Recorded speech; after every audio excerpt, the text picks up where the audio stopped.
C'est pas que Dieu te parle, mais tu vois des choses que le commun des mortels ne voit pas. Et l'antithèse de ça, c'est la déprime. La déprime, c'est que tu n'as plus envie de rien. Attends, dans la musique, il faut savoir que la musique, ça réveille les parties d'âme. Et beaucoup d'autres, il y a des chansons très très belles, écrites par des gens non pratiquants, ils ne font pas Shabbat.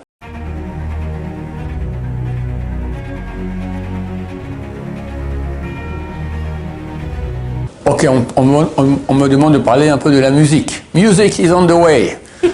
La musique dans la Torah. Le Gaon de Vilna a dit, le Gaon de Vilna, c'est le génie de Vilna. On l'appelle le Gaon, le génie. Quand on dit ce nom-là, on sait de qui on parle. Rabbi Léo de Vilna vivait environ 300 ans dans une ville qui s'appelle Vilnius. Vilnius, c'est en Lituanie, la capitale de la Lituanie. Il est enterré là-bas d'ailleurs. Et comme son nom l'indique, il était un génie. Phénoménal. Un des grands Torahs de l'histoire, un des plus grands du monde ashkénaze aussi. Et il a dit que s'il n'y avait pas eu la Torah, il aurait étudié la musique. La musique, c'est la chose la plus spirituelle, la plus haute qu'il y a après la Torah. Moins que la Torah. Et c'est clair que la musique, ça réveille l'âme. C'est quelque chose de très très beau. C'est vraiment divin. Divin ou impur. Je ne sais plus aujourd'hui comment on appelle certaines musiques, d'accord, mais quand j'étais jeune, il y avait du heavy, hard rock, metal rock, d'accord. Bon, c'est pas tout à fait ce qui va susciter chez nous les sentiments divins d'amour de Dieu. Mais on voit dans la Bible elle-même les prophètes. C'est quoi être un prophète? Et on a eu 48 prophètes, hommes, et 7 prophétesses femmes, qui sont cités donc dans la Bible. Tous ces prophètes-là, tout leur nom apparaît dans la Bible, mais on a écrit uniquement les textes de ces prophètes-là parce qu'ils parlaient, c'est des prophéties qui concernent le peuple d'Israël dans le futur. Mais le Talmud, dans le traité Megillah, dit que dans le peuple d'Israël, il y a eu 1 200 000 prophètes. La prophétie, c'est une spécialité juive. C'est quoi la prophétie? C'est pas forcément annoncer des choses futures. C'est t'entends Dieu. Dieu te parle. Et tu lui réponds. Et il te répond. D'accord? Alors, si aujourd'hui quelqu'un il a ça, tu l'envoies immédiatement à l'hôpital psychiatrique. D'accord? Il y en a. C'est une maladie courante. Comme celle de croire qu'il est le type, il est le Mashiach. D'accord? Beaucoup de gens. Les gens croient que je suis le secrétaire du Mashiach parce que je parle beaucoup du Mashiach. Chaque type qui est un peu, qui a une maladie psychiatrique de ce genre-là, qui croit que le Mashiach, il m'écrit. Des fois, je les mets en contact les deux, débrouillés entre eux. Des fois, ils viennent de mon bureau, d'accord, on dit, vous croyez que c'est moi ou pas, même des non-juifs, d'accord. Laisse tomber. La première chose que le Mashiach doit être, c'est connaître toute la Torah. Alors, celui qui connaît toute la Torah, qui vient me voir après, on pourra commencer à discuter, d'accord. C'est la condition préalable. Alors, non, mais peut-être que Dieu va leur enseigner toute la Torah en une nuit. Ils seront toute la Torah comme ça, donc ça peut être moi. Non. D'accord? Il peut être Mashiach s'il a fait, il est saint. Pour être saint, il faut avoir investi des efforts incommensurables dans l'étude de Torah qui te rendront saint au point où tu peux devenir Mashiach. D'accord? Mais croire que Dieu va te faire un tour de baguette magique et tu seras la Torah comme ça sans rien, ça n'a aucune valeur. Donc, la prophétie a pris fin, grosso modo, début de construction du deuxième temple. 400 ans avant l'ère chrétienne. Les 3 derniers prophètes qu'il y avait, c'était Haggai, Malachi et Zacharie. Le dernier des derniers, c'est Malachi. Avec lui, la prophétie s'arrête. Terminé. Quand Mashiach viendra très prochainement, la prophétie revient. Parce qu'on n'est plus au niveau. On est parti en exil. Même, on est revenu en terre d'Israël, mais c'est écrit que le deuxième temple, il n'y avait pas la présence divine comme il y avait dans le premier temple. Donc on est parti en exil. On a eu une baisse de niveau spirituel tellement grand que c'est fini. Tu comprends que prophétie, c'est pas Ruach HaKodesh. Il y a eu, après que la prophétie s'est arrêtée, il y a une chose qui s'appelait Ruach HaKodesh. C'est quoi Ruach HaKodesh? L'Esprit Saint. C'est pas que Dieu te parle, mais tu vois des choses que le commun des mortels ne voit pas. Et aujourd'hui, jusqu'à encore, il y a des gens qui ont Ruach HaKodesh. C'est clair. Par exemple, quoi? Il te dit des choses. Hein? Tu vois quoi? Bah, moi, je ne sais pas comment on fait pour voir, parce que j'essaie, mais j'arrive pas, d'accord? Mais ceux qui l'ont, d'accord, ils voient, je ne sais pas comment ils voient, mais ils voient. Alors, il y en a qui voient peu, il y en a qui voient tout. j'ai un monsieur que je connais, d'accord, c'est un Baal Tchouva, un type qui était non religieux, il a fait Tchouva. C'était un avraire pauvre. Il prenait le taxi toujours, c'est une fortune, pour ne pas prendre le bus, pour ne pas amener à voir des femmes pas bien habillées. Il a tellement investi là-dedans qu'un jour il a ouvert une mezouza. Et dans le mezouza, il voit toute l'histoire, il voit la famille, il voit ce qui se passe là-bas. Il a reçu le Roi HaKodesh. Alors il n'a pas un grand Roi HaKodesh. Il m'a dit, moi par rapport à Rabbi David Abou Hassera actuellement, je suis rien, je suis un nul, on n'est pas dans la même cour. D'accord. Un de ceux qui est connu aujourd'hui, c'est Rabbi David Abou Hassera. Alors HaKodesh, comme son père l'avait, comme son grand-père l'avait, comme toute la famille l'avait, d'accord, jusqu'à Bir Yaakov, c'était la famille Abou Hassera qui sont des très très grands saints. Ils ont Roi HaKodesh, c'est clair. Alors, mais néanmoins, ce monsieur que je connais, d'accord, et beaucoup de gens m'écrivent parce que j'ai dit ça sur Internet, quand on a perdu quelque chose, on l'appelle, il me dit où se trouve la chose, fantastique, d'accord, c'est très très pratique, ça se trouve c'est là-bas, va chercher là-bas et tu trouves, d'accord. Donc il voit les choses, à distance, parce qu'il s'est sanctifié. Attends, t'as un roi HaKodesh qui est beaucoup plus grand. T'as Rabbi David aujourd'hui, mais avant lui, il y avait le Rabbi Tzemach Shaoul, il y avait un roi HaKodesh phénoménal, il voyait tout. Le père de Rabbi David, c'est Baba Meir, d'accord, qui était très proche du Rabbi Tzemach Shaoul. Il devait être Mashiach, mais ces gens, ils voient absolument tout, d'accord. Tu vois ce qu'il y aura durant la journée, le futur, tu vois énormément de choses. Mais ça, c'est pas la prophétie. La prophétie, c'est Dieu te parle, t'entends la voix de Dieu. Les prophètes, ils étaient choisis, il y avait un critère pour être prophète, il faut être un grand sadique, d'une humilité totale, jamais céder à son Yetzirah, jamais, et ne pas avoir de défaut physique. Voilà. Connaître la Torah, être un grand Tamil Chacham, et au bout d'un moment, ça vient. J'ai demandé au Rabbi Tzemach Shaoul comment il a fait pour avoir roi HaKodesh. D'abord, beaucoup de gens ne disent pas. Je lui ai dit, vous l'avez? Il m'a dit oui. Il a pas, c'était pourri, d'accord. Pourri, on peut poser des questions plus impolies, on peut dire. Alors comment vous avez fait? Il dit, je sais pas, j'ai enseigné les élèves et c'est venu. Bon, tu parles. Il y a beaucoup de gens qui enseignent les élèves, dont moi, et ça vient pas. Donc il était très saint, très saint. Son fils m'a dit un jour, mon père m'a dit que 38 ans, il n'a pas sorti un mensonge de sa bouche. Ah, tu comprends qu'est-ce que c'est comme sainteté? La famille Baba Salé, ils sont très forts, c'est énorme, ils ont un cadeau, c'est clair. Mais ça vient de leur arrière-grand-père, Rabbi Yaakov Abou Hassera, qui a un parchemin écrit de sa main, qui garantit à sa descendance, tout celui qui fera attention de ne jamais voir une femme. C'est-à-dire, voir tu peux, mais pas regarder. Nuance. Nuance très fine. Voir, c'est comme si tu me parles à moi.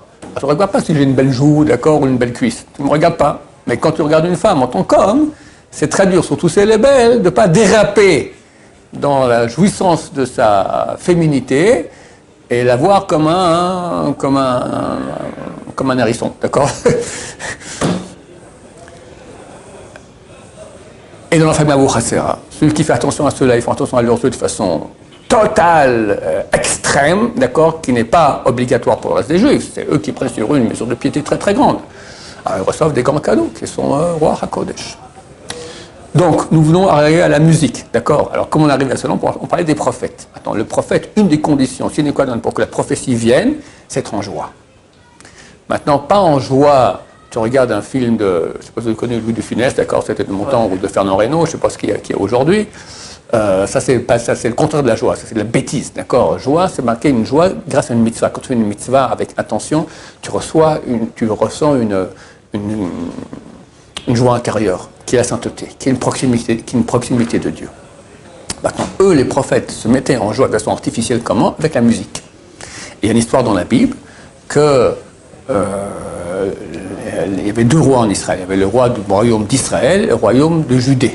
Ils se rencontraient les deux pour voir s'ils partaient en guerre ensemble pour aller faire la guerre contre un ennemi commun.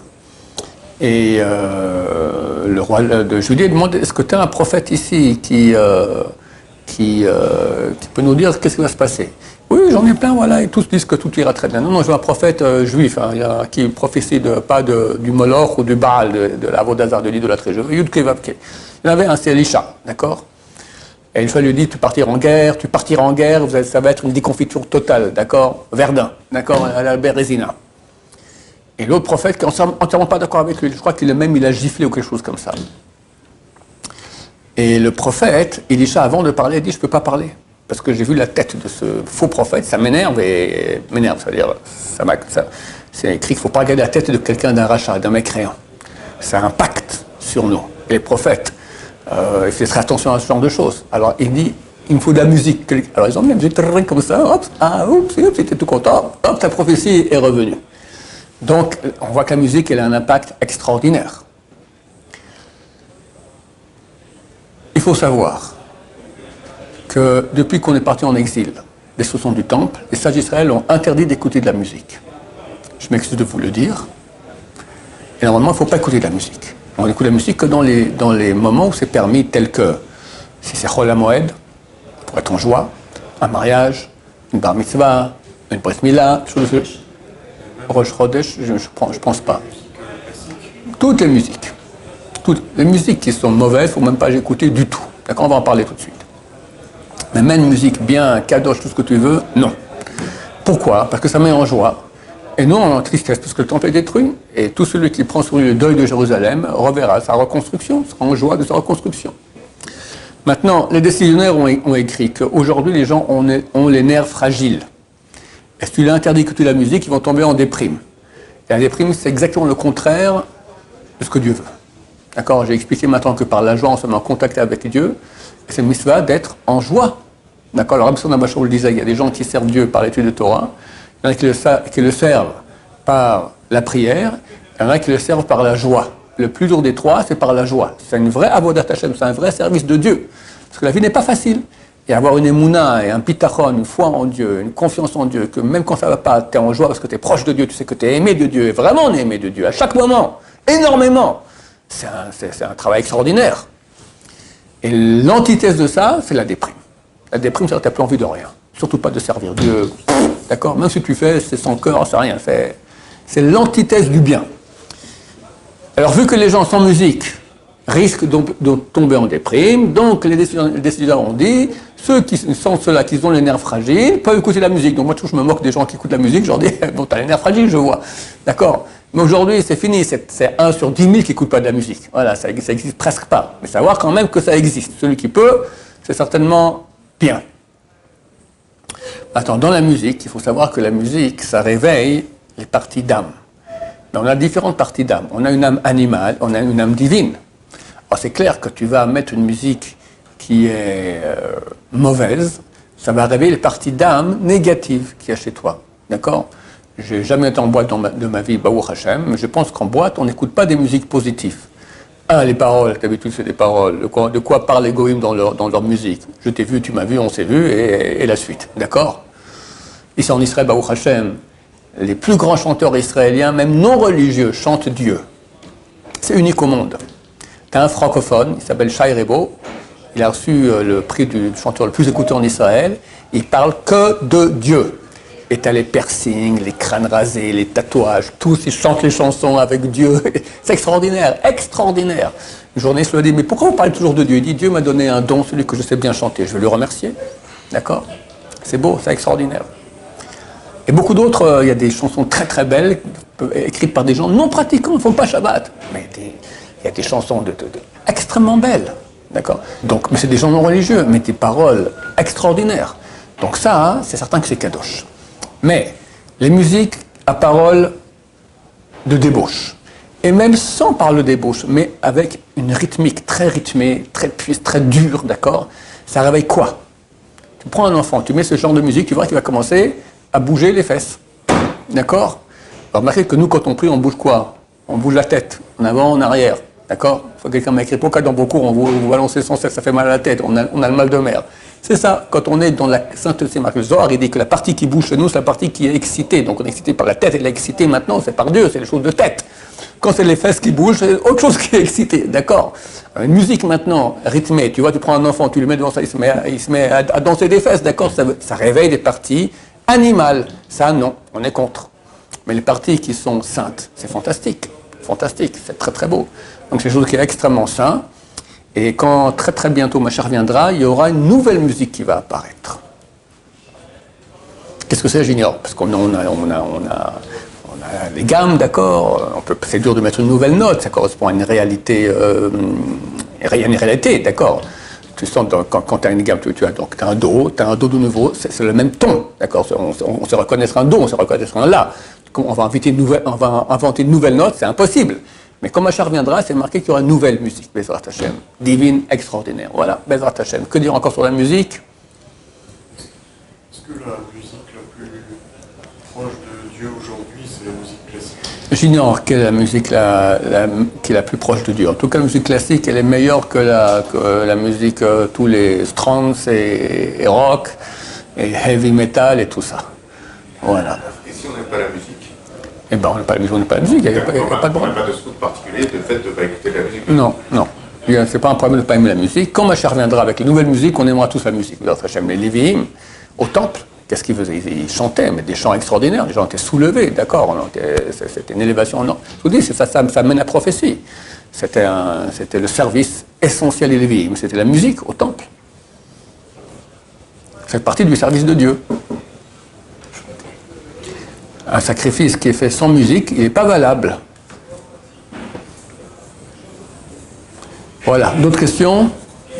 Est-ce que ça fait partie d'une genre dans la Kabbalah, il y a quelque chose de spécial avec la musique? Est-ce que ça fait partie Sûrement. quelque chose comme ça? Sûrement, ça correspond à des choses dans la Kabbalah, c'est certain. Mais je ne m'y connais pas et je pense que personne ne s'y connaît. Le Godovin qui a dit ça, lui devait s'y connaître. Oui. Mais je ne sais, aujourd'hui, on ne sait pas quelle musique correspond à quoi dans les mondes supérieurs de Kabbalah. Mais quand Machar viendra, la Kabbalah aussi, elle va devenir beaucoup plus profonde. Baruch Adonai, l'olam, amen, amen.